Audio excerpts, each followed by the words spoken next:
सोचिए, ब्रह्मांड में 200 अरब से भी अधिक आकाशगंगाएं हैं। हर आकाशगंगा में अरबों तारे हैं और फिर भी चारों तरफ सन्नाटा है। यह सन्नाटा ही सबसे बड़ा रहस्य है। 1950 की बात है। लॉस एलामोस की एक दोपहर भौतिक शास्त्री एनरिको फर्मी अपने साथियों के साथ दोपहर का खाना खा रहे थे। बातें हो रही थीं उड़न तश्तरियों की, अंतरिक्ष की, ब्रह्मांड की विशालता की। और फिर अचानक बिना किसी भूमिका के फर्मी ने एक सवाल पूछा। एक ऐसा सवाल जो दशकों बाद भी विज्ञान की दुनिया में गूंजता है। Where is everybody? सब लोग कहाँ हैं?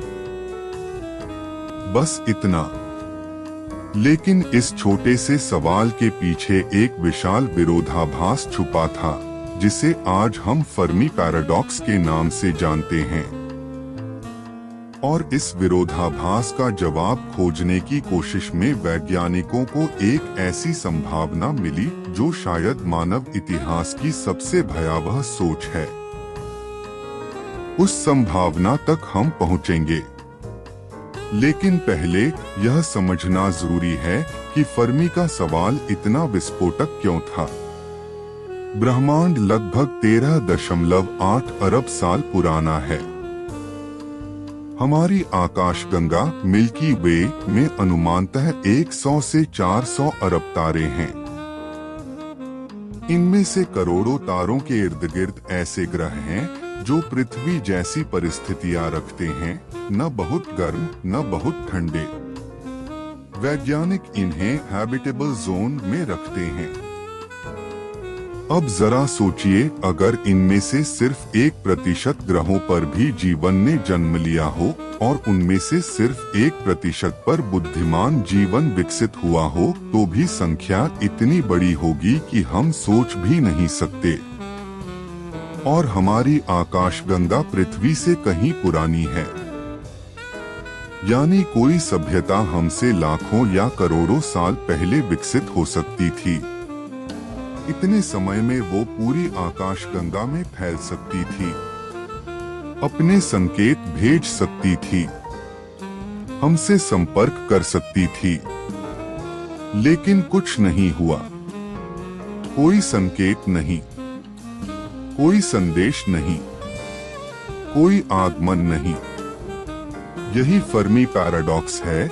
एक तरफ ब्रह्मांड की असीम संभावनाएं, दूसरी तरफ पूर्ण मौन। तो इस मौन को कैसे समझें?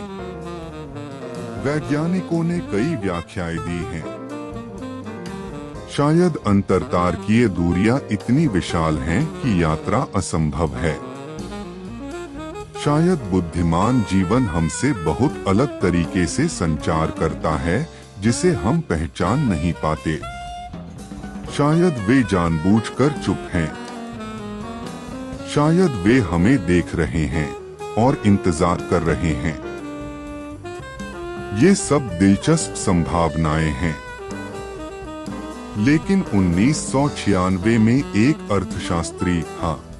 अर्थशास्त्री ने एक ऐसा विचार प्रस्तावित किया जो इन सबसे अलग था और कहीं अधिक परेशान करने वाला। उनका नाम था रॉबिन हैंसन और उनका विचार था द ग्रेट फिल्टर, महान छलनी। हैंसन का तर्क सरल था।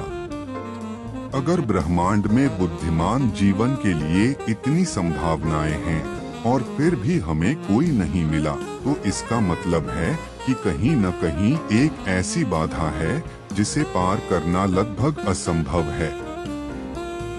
एक ऐसा पड़ाव जहां जीवन या सभ्यताएं रुक जाती हैं, खत्म हो जाती हैं। यही है द ग्रेट फिल्टर, एक ऐसी छलनी जो ब्रह्मांड में उभरने वाली सभ्यताओं को छान देती है। और शायद हर बार बहुत कम या शायद कोई भी उस छलनी से निकल नहीं पाता। अब यहाँ असली सवाल आता है, और यह सवाल आपको बेचैन कर देगा। द ग्रेट फिल्टर, क्या वह हमारे पीछे है या हमारे आगे? अगर वह हमारे पीछे है, यानी हम वो छलनी पहले ही पार कर चुके हैं, तो हम शायद ब्रह्मांड में अकेले हैं, लेकिन सुरक्षित हैं। अगर वह हमारे आगे है, तो इसका मतलब है कि हमारे रास्ते में कुछ ऐसा आने वाला है जिसने हर बुद्धिमान सभ्यता को नष्ट किया है। दोनों संभावनाएं असाधारण हैं और दोनों रोंगटे खड़े कर देती हैं। पहले सोचते हैं ग्रेट फिल्टर पीछे है, यानी हम चुके हुए हैं। जीवन का उभरना यह शायद उतना आसान नहीं जितना हम सोचते हैं। पृथ्वी पर जीवन का पहला सूक्ष्म रूप यानी सिंगल सेल्ड ऑर्गेनिजम्स लगभग 3.5 से 4 अरब साल पहले प्रकट हुए। लेकिन उससे बहुटिल कोशिकाएं यूकैरियोट्स आने में करोड़ों साल लगे और फिर बहुकोशिकीय जीवन आने में और भी समय लगा। शायद यही छलनी है। शायद जीवन का उभरना इतना दुर्लभ है कि पूरे ब्रह्मांड में सिर्फ हम ही हैं। इस नजरिए से देखें तो हम अत्यंत भाग्यशाली हैं।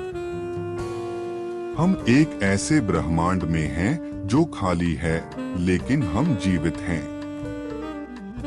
लेकिन अब दूसरी संभावना, और यह वो जगह है जहां फर्मी पैराडॉक्स अपना सबसे गहरा और सबसे भयावह रूप लेता है। मान लीजिए कि जीवन उभरना इतना दुर्लभ नहीं है। मान लीजिए कि ब्रह्मांड में जगह-जगह जीवन पनपता है, बुद्धिमान प्राणी विकसित होते हैं, लेकिन कोई बचता नहीं। तो ग्रेट फिल्टर हमारे आगे है। कुछ ऐसा है जो हर उन्नत सभ्यता को एक निश्चित बिंदु के बाद मिटा देता है। क्या हो सकता है वह बिंदु? परमाणु युद्ध, जलवायु परिवर्तन, एक ऐसी तकनीक का निर्माण जो बेकाबू हो जाए, आर्टिफिशियल इंटेलिजेंस जो अपने निर्माताओं को ही खतरा बन जाए, एक जैविक महामारी जो खुद इंसानों के हाथों बनाई गई हो, या शायद, और यह सबसे ठंडा विचार है, हर सभ्यता एक दिन ऐसी तकनीक तक पहुंचती है जो उसे स्वयं नष्ट करने की शक्ति देती है। और हर बार बिना किसी अपवाद के वह सभ्यता उस शक्ति का गलत उपयोग करती है।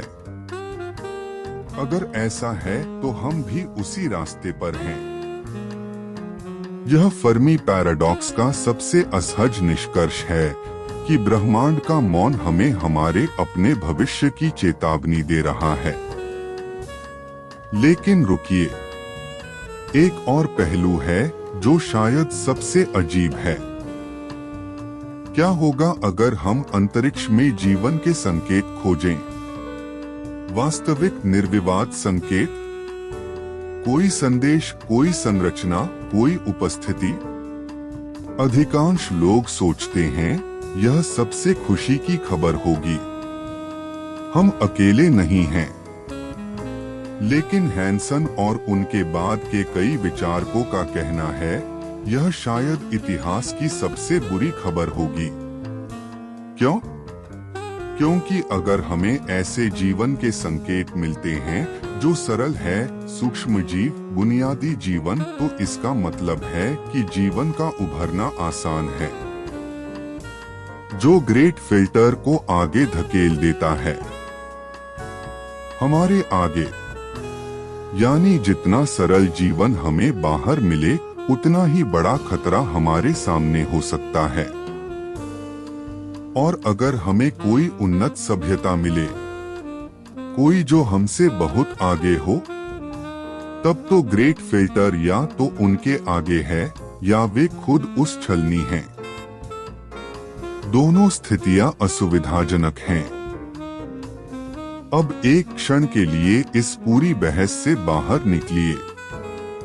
सोचिए, यह सवाल सिर्फ खगोल शास्त्र का नहीं है, यह हमारे बारे में है। हम एक ऐसी प्रजाति हैं जिसने लाखों साल के विकास के बाद अंततः यह समझा कि हम एक अकेले ग्रह पर एक साधारण तारे के इर्द गिर्द एक विशाल आकाशगंगा के किनारे पर रहते हैं। हमने परमाणु ऊर्जा खोजी, हमने जीनोम को पढ़ा, हमने चांद पर कदम रखा और अब हम ऐसी तकनीकें बना रहे हैं जो हमारी समझ से परे हो सकती हैं। अगर ग्रेट फिल्टर हमारे आगे है तो क्या हम उसे देख पाएंगे? क्या हम उसे पहचान पाएंगे? या हम वही गलती करेंगे जो शायद हमसे पहले किसी और ने की? फर्मी पैराडॉक्स के पास जवाब नहीं है। यह सवाल है, लेकिन इस सवाल की ताकत यही है। यह हमें याद दिलाता है कि जीवन, बुद्धिमान, जिज्ञासु, सभ्य जीवन शायद ब्रह्मांड में बेहद दुर्लभ है। और अगर यह दुर्लभ है तो हमारा अस्तित्व, यह सांस, यह सोच, यह चेतना असाधारण है। हम इस विशाल, उदासीन ब्रह्मांड में एक छोटे से नीले बिंदु पर बैठे हैं। चारों तरफ अरबों तारे हैं, अरबों ग्रह हैं। और फिर भी जहां तक हम जानते हैं, सिर्फ यहाँ किसी ने आकाश को देखा और पूछा, क्या हम अकेले हैं? वह सवाल पूछने की क्षमता ही शायद हमारी सबसे बड़ी विशेषता है। और यह भी शायद हमारी सबसे बड़ी जिम्मेदारी। क्योंकि अगर ग्रेट फिल्टर हमारे पीछे है तो हम उस दुर्लभ सफलता की कहानी हैं जिसे आगे ले जाना है। और अगर वह हमारे आगे है तो शायद यह जानना ही, यह सोचना ही हमें उससे बचने का पहला मौका देता है। ब्रह्मांड का मौन जारी है। हम सुन रहे हैं और हम अभी भी यहाँ हैं। अगर इन बड़े सवालों ने आपको भी रोक दिया तो यह चैनल इसी के लिए है। ऐसे ही विषयों के लिए जो आपको सोचने पर मजबूर कर दें, सब्सक्राइब करना न भूलिए।